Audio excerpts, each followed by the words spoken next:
Thank you so much అండి. Thank you అండి. ఈరోజు నిజంగా నాకు కూడా ఒక మంచి సినిమా చూసిన ఫీలింగ్ వచ్చింది.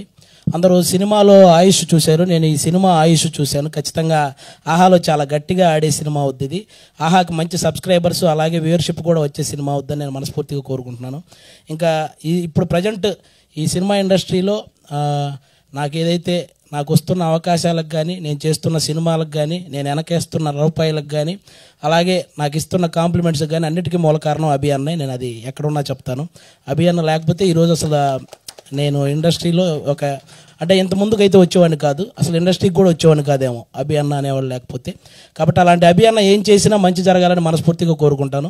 అందులో భాగంగానే ఈరోజు ఈ సినిమా అసలు ఇంత మంచి కాన్సెప్ట్ అభి అన్నకు ఆ థాట్ వచ్చినందుకే మనం హెడ్స్ ఆఫ్ చెప్పాలి. యాక్చువల్గా ఎవరు చూసినా సరే మెచ్చుకునే కాన్సెప్ట్ అది.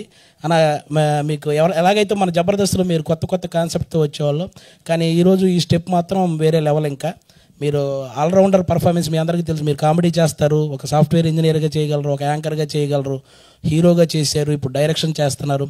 ఏం చేసినా కూడా అందులో కొత్తగా చేస్తూ సక్సెస్ అవుతూ వస్తున్నారు. ఇలాగే ముందుకు వెళ్ళాలని మనస్ఫూర్తిగా కోరుకుంటున్నానన్న. అలాగే రాస్తారు నన్ను కూడా మధ్యలో ఎన్నో కాంట్రవర్సీలు ఏవైనా జరుగుండొచ్చు, కానీ వాటి తర్వాత ఒక కంబ్యాక్ కావాలని నేను గట్టిగా కోరుకున్నాను.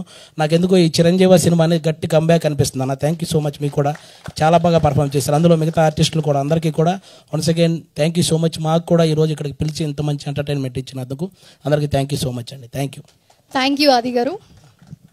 రాఘవారు మళ్ళీ మాడతారా? ఇందా మాడింది అర్థం అవ్వలేదట ఎవరికి? యాక్చువల్గా గంట సేపు మాట్లాడదామని ప్రిపేర్ అయ్యాను.